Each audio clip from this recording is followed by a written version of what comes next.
नमस्कार विद्यार्थी मित्रांनो, स्वागत आहे तुमच्या आपल्या मॅथ्स मॅजिक वर्ड या युट्यूब चॅनलवरती। विद्यार्थी मित्रांनो, आपण पाहत आहोत विभाजनाच्या कसोट्या। यापूर्वीच्या व्हिडिओमध्ये आपण निशेष भाग जाणे म्हणजे काय ही कन्सेप्ट समजून घेतली। सोबतच त्यामध्ये आपण जवळपास 2, 3, 4 आणि 5 या संख्यांच्या विभाजनाच्या कसोट्या पाहिलेल्या आहेत। म्हणजेच काय, एकंदरीत कुठलीही संख्या दिलेली असेल तर त्या संख्यांनी कशा पद्धतीने निशेष भाग जाऊ शकतो हे कसं ओळखायचं, तर हे आपण या कसोट्यांचा वापर करून पाहत आहोत। त्याचा उपयोग करूनच आपण ते समजून घेत आहोत। तर इथे पहा, आज आपण ज्या उर्वरित कसोट्या आहेत त्या पाहणार आहोत। तर यामध्ये बघा, पहिले तर आपण सुरुवातीला 6 ची कसोटी पाहणार आहोत। तर समजून घेऊ 6 ची कसोटी आहे काय। तर 6 ची कसोटी, ज्या संख्येस 2 व 3 ने निशेष भाग जातो त्या संख्येस 6 नेही भाग जातो। पहा, आता 6 च्या कसोटीमध्ये 2 कसोट्यांचा वापर झालेला आहे। कुठल्या? एक 2 ची कसोटी आणि एक 3 ची कसोटी। काय म्हटले ते, ज्या संख्येस 2 व 3 ने निशेष भाग जातो, म्हणजे संख्या तुम्हाला दिलेली असेल आणि त्या संख्येला 2 ने आणि 3 ने म्हणजे दोघांनीही भाग जायला पाहिजे। यापैकी कुठल्या तरी एका संख्येने भाग जाणार असेल तर त्या संख्येला 6 ने भाग जाणार नाही। दोन्ही संख्यांनी त्या संख्येला निशेष भाग जायला पाहिजे। ठीक आहे, म्हणजेच काय, तुम्ही इथे 2 आणि 3 ची कसोटी वापरायची। ठीक आहे, म्हणजे दोन्ही कंबाईनच असणार आहे। तर पहा कशा पद्धतीने करायचं। तर इथे एक्झाम्पल आपण घेतलंय। पहिलं एक्झाम्पल पहा, 5334 ही एक संख्या आहे, बरोबर आहे। आता ती अगोदर 3 ची कसोटी पाहून घेऊ। ठीक आहे, 3 च्या कसोटीमध्ये काय करत असतो आपण, तुम्हाला जी संख्या दिलेली आहे त्या संख्येमध्ये जेवढे अंक आहेत त्या अंकांची तुम्हाला बेरीज घ्यायची असते आणि ती जी काही बेरीज येणार आहे त्या बेरजेला 3 ने निशेष भाग जात असेल तर त्या संख्येला सुद्धा 3 ने निशेष भाग जातो। तर मग इथे आपण बेरीज सुद्धा घेतलेली आहे, 5 अधिक 3 अधिक 3 अधिक 4। तर याची बेरीज येते बघा 15 आणि 15 या संख्येला 3 ने निशेष भाग जातो। म्हणजे याचा अर्थ काय होतो की ही जी संख्या आहे 5334 या संख्येला 3 ने निशेष भाग जातो। आता 2 ची कसोटी बघा, 3 ची कसोटी झाली, आता 2 ची कसोटी काय आहे, ज्या संख्येच्या एकक स्थानी तुम्हाला 0, 2, 4, 6, 8 यापैकी कुठलाही एक अंक जर दिसेल तर त्या संख्येला 2 ने निशेष भाग जातो। तर ही जी संख्या आहे या संख्येच्या एकक स्थानी 4 हा अंक आलेला आहे। म्हणजेच काय, या संख्येला 2 ने निशेष भाग जातो। म्हणजे एकंदरीत काय, तर 2 ने आणि 3 ने या दोन्ही संख्यांनी या संख्येला निशेष भाग जातोय। म्हणजेच याचा अर्थ असा होतोय की 5334 या संख्येला 6 ने निशेष भाग जातो। तर अशा पद्धतीने तुम्हाला या कसोट्या वापरायच्या आहेत आणि सहज तुम्ही ओळखू शकता कुठल्या संख्येला 6 ने निशेष भाग जातो। दुसरं एक्झाम्पल पाहिजे, 52722 ही एक संख्या आहे। आता या संख्येला 6 ने निशेष भाग जातो किंवा नाही ते आपल्याला चेक करायचंय। तर सुरुवातीला 3 ची कसोटी अगोदर व्हेरीफाय करून बघूया। तर सर्व अंक घेतले 5 अधिक 2 अधिक 7 अधिक 2 अधिक 2, तर यांची बेरीज मिळते 18। ठीक आहे, तर 18 या संख्येला 3 ने निशेष भाग जातो। म्हणजेच काय, 3 ची कसोटी इथे व्हेरीफाय होते, 3 ने या संख्येला निशेष भाग जातोय। आता प्रश्न आहे 2 चा, तर एकक स्थान चेक करा। फक्त एकक स्थानी 2 आलेला आहे, म्हणजेच या संख्येला 2 ने सुद्धा निशेष भाग जातोय। म्हणजेच एकंदरीत त्या संख्येला 2 ने आणि 3 ने या दोन्ही संख्यांनी निशेष भाग जातोय। म्हणजेच याचा अर्थ असा होणार आहे की ही जी संख्या आहे 52722 या संख्येला 6 ने सुद्धा निशेष भाग जाईल। ठीक आहे, आता एक शेवटचं एक्झाम्पल पाहिजे। ही एक संख्या घेतलेली 90532। अगोदर 3 ची कसोटी पाहूयात। सर्व अंकांची बेरीज घेतली आपण। ठीक आहे, 9 अधिक 0 अधिक 5 अधिक 3 अधिक 2 आणि यांची बेरीज मिळते 19। पण 19 या संख्येला 3 ने निशेष भाग जात नाही। म्हणजेच याचा अर्थ या संख्येला सुद्धा 3 ने निशेष भाग जाणार नाही। तर इथे बघा, आता इथे कुठली तरी एक कसोटी फेल ठरली की समजून चला त्या संख्येला 6 ने निशेष भाग जाणार नाही, दुसरी चेक पण नाही करायची। पण तुम्ही जर चेक करायचीच म्हटली तर दुसरी काय आपली 2ची कसोटी आणि या संख्येच्या एकक स्थानी 2 आलेला आहे, बरोबर आहे. तर 2 या संख्येने या संख्येला निशेष भाग जातोय, म्हणजे बघा 3 साठी होणार नाही, 2 साठी होते फक्त. म्हणजे याचा अर्थ काय, 6 साठी होणारच नाही, बरोबर आहे. तर 6 ने निशेष भाग जाण्यासाठी दोन्ही संख्यांनी निशेष भाग जायला पाहिजे, तरच त्या संख्येला 6 ने निशेष भाग जाईल.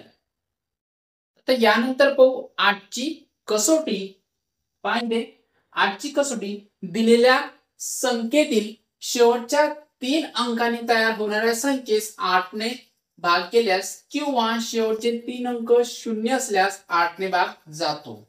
म्हणजे बघा तुम्हाला एखादी संख्या दिलेली असेल, त्या संख्येच्या शेवटची 3 अंक, शेवटच्या 3 अंकापासून जी संख्या बनते त्या संख्येला निशेष भाग जात असेल तर त्या संख्येला 8 ने सुद्धा निशेष भाग जाणार. किंवा जर समजा शेवटचे 3 अंक तुम्हाला 0 मिळत असेल, काय मिळत असेल, 0 मिळत असतील, तरी सुद्धा त्या संख्येला दिलेल्या संख्येने म्हणजे त्या संख्येला 8 ने निशेष भाग जाणार आहे. ठीक आहे. तर इथे काही एक्झाम्पल्स आपण घेतलेले अतिशय सोप्या पद्धतीने तुम्हाला समजून जाईल. ठीक आहे. तर पाहिजे 25,000 ही एक संख्या आहे. आता इथे काय सांगितलं की शेवटचे 3 अंक जर 0 असतील तरी सुद्धा 8 ने निशेष भाग जाणार आहे. तर इथे बघा शेवटचे 3 अंक आपल्याला काय मिळतात, 0 मिळतात. म्हणजे या संख्येला 45,000 या संख्येला 8 ने निशेष भाग जाईल. ठीक आहे. यानंतर बघा 27,60,000 ही एक संख्या आहे. या संख्येच्या शेवटी पण आपल्याला 3 शून्य मिळतात. असं नाही की ते 4 शून्य आहे, पण आपल्याला 4 शून्याशी काही घेणं देणंच नाही. आपल्याला फक्त कमीत कमी शेवटी 3 शून्य दिसायला पाहिजे. त्या संख्येवरती शून्य किती असू द्या, पण शेवटी आपल्याला 3 शून्य मिळत आहेत ना, बस संपलं मग. ठीक आहे. तर या संख्येला 8 ने निशेष भाग जाईल. आता ही एक संख्या आहे 57,104. आता याचे शेवटचे 3 अंक जर घेतले आपण, इथे 104 आहेत, तर यांच्यापासून कुठली संख्या तयार होते, 104 ही संख्या तयार होते, बरोबर आहे. तर या संख्येला 8 ने निशेष भाग जातो, 8 ने निशेष भाग जातो. तर पाहिजे कसं, 8 1 8, 10 तून 8 गेल्यावर 2च उरणार आहे, बरोबर आहे. नंतर हे 4 खाली येतील, 8 त्रिक 24, 0 0 निशेष भाग गेलाय, बरोबर आहे. म्हणजे 57,104 या संख्येला 8 ने निशेष भाग जाईल. ठीक आहे. तर ही संख्या चेक करा किती, 26,53,816 ही संख्या. शेवटचे 3 अंक बघा 8 1 6 आणि यांच्यापासून संख्या तयार होते 816, 816. तर पहा या संख्येला 8 ने निशेष भाग जातो का, तर 816, 8 1 8, इथे 0 नंतर 1 खाली येणार आहे, 8 0 0, इथे 1 खाली आणि हा 6 खाली येईल. आता ठीक आहे, 16, 8 2 16.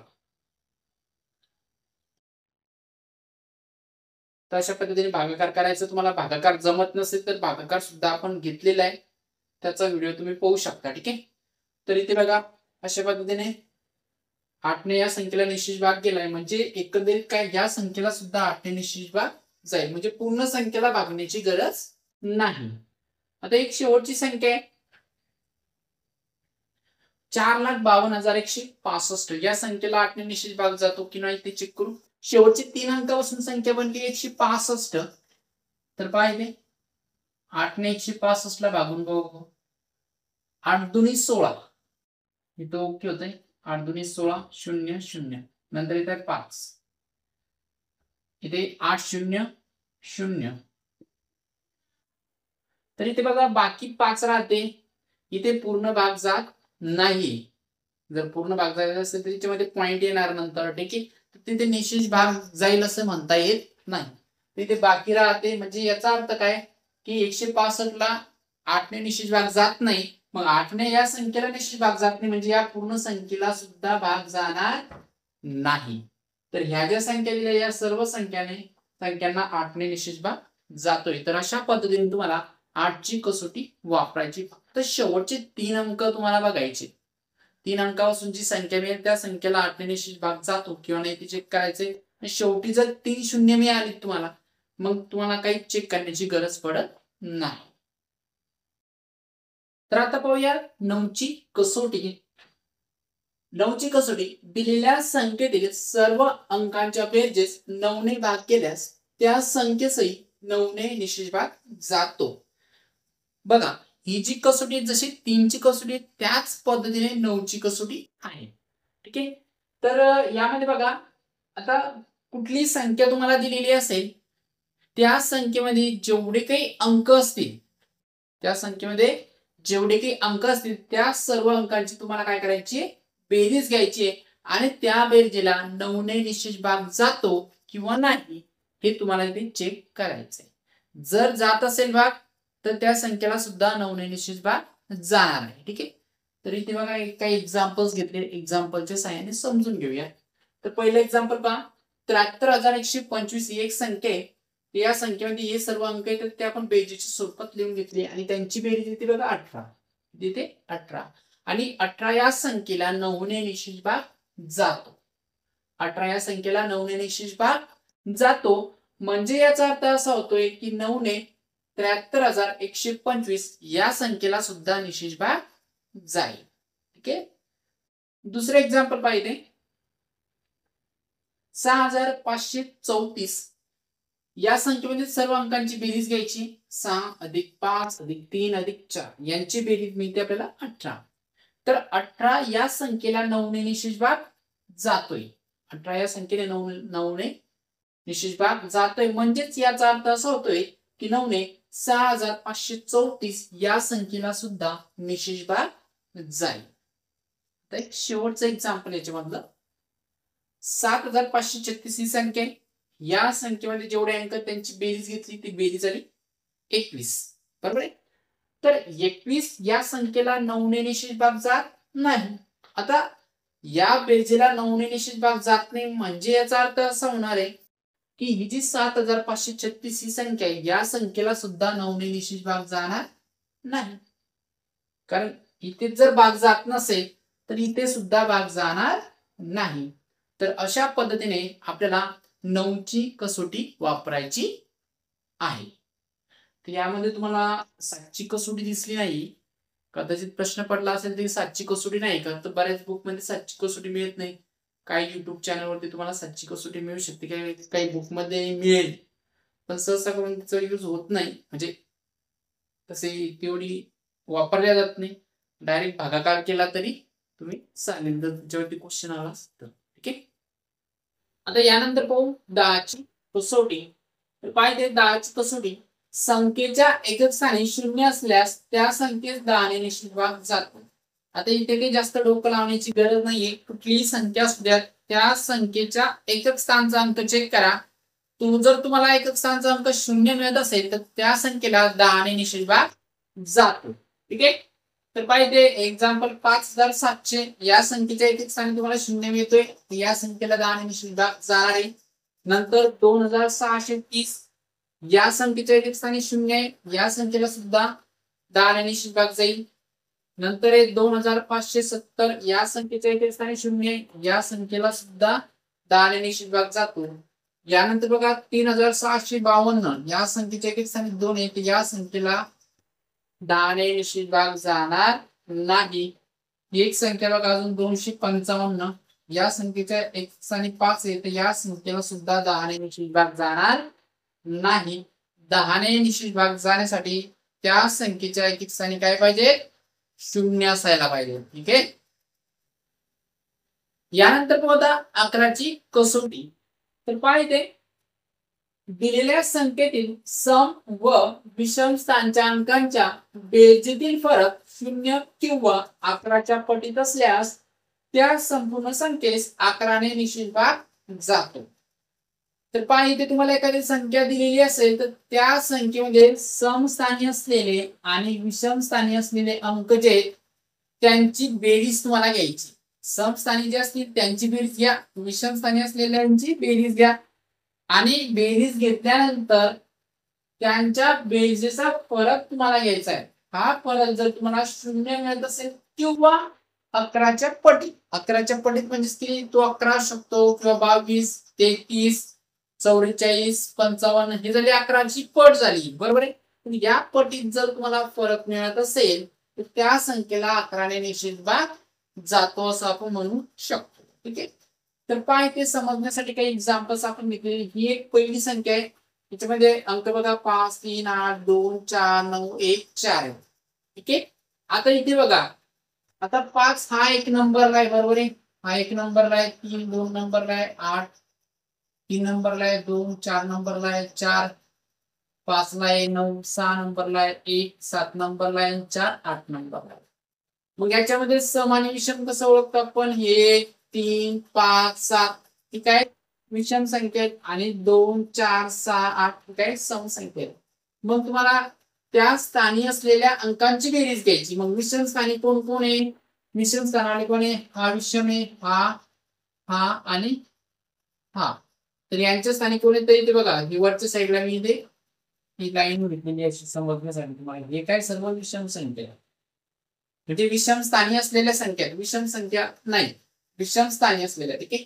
एक हा विषम इथे 5 आलेले, 3 हा विषम इथे 8 आलेले, 5 विषम इथे 4 आहे, 7 विषम इथे 1 आहे.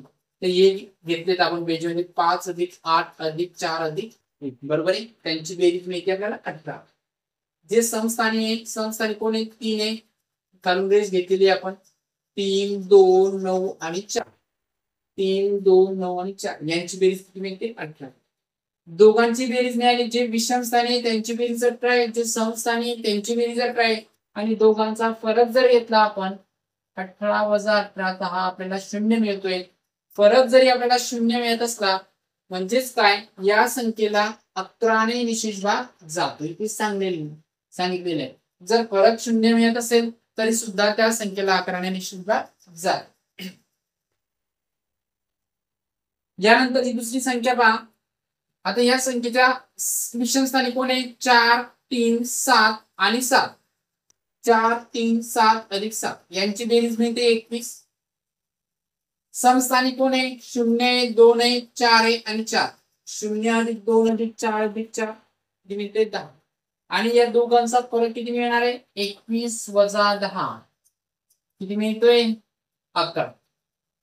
तर फरक आपल्याला 11च्याच पटीत मिळतोय. बरोबर आहे. 11 ही 11ची पहिली पट आहे. बरोबर आहे.